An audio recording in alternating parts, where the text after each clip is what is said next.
Dobrodošli na Jezikomat, kanal na kojem rješavate svoje jezične dvojbe.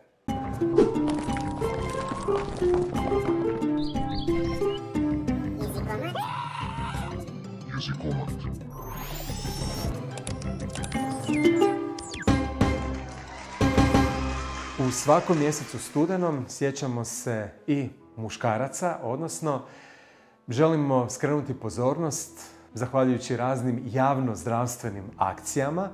Pazimo, to javnozdravstveni piše se kao jedna riječ.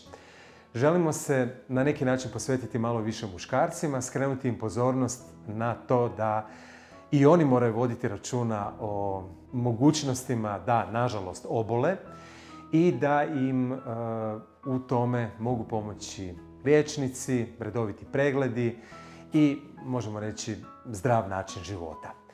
Englezi su taj mjesec nazvali Movember. Zašto Movember? Pa zbog toga što su željeli podsjetiti na ono isključivo, mogli bismo reći, obilježje muškaraca, a to je da muškarci u različitim kulturama često nose brkove.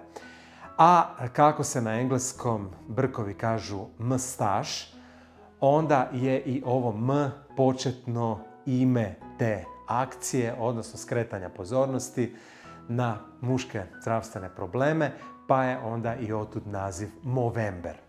Inače je zanimljivo da je riječ podrijetlom francuska i ona se u francuskom jeziku, brkovi se nazivaju moustache, a u talijanskom su također mustacchio.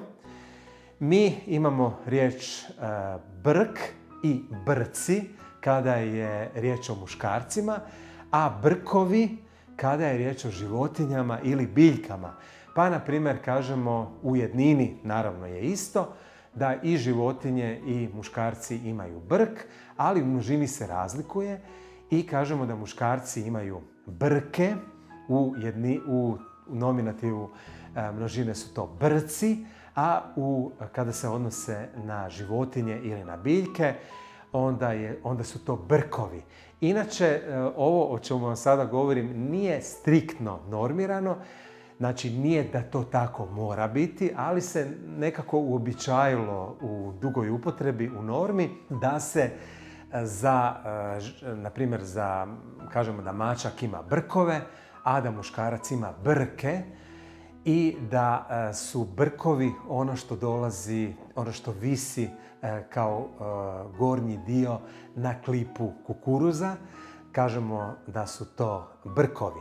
Zanimljivo je da i u frazemima koji se redovito odnose na ljude, da se tu javlja upravo taj oblik brci, pa se kaže omastiti brke, a ne brkove.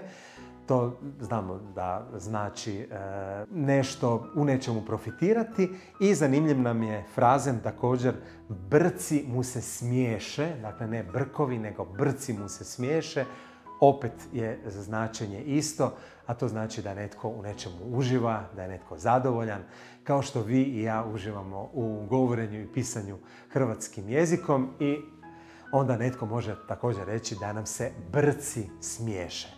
Hvala vam lijepa na praćenju, pratite nas i dalje, uživajte i nastojte prenositi svoja znanja o hrvatskom jeziku.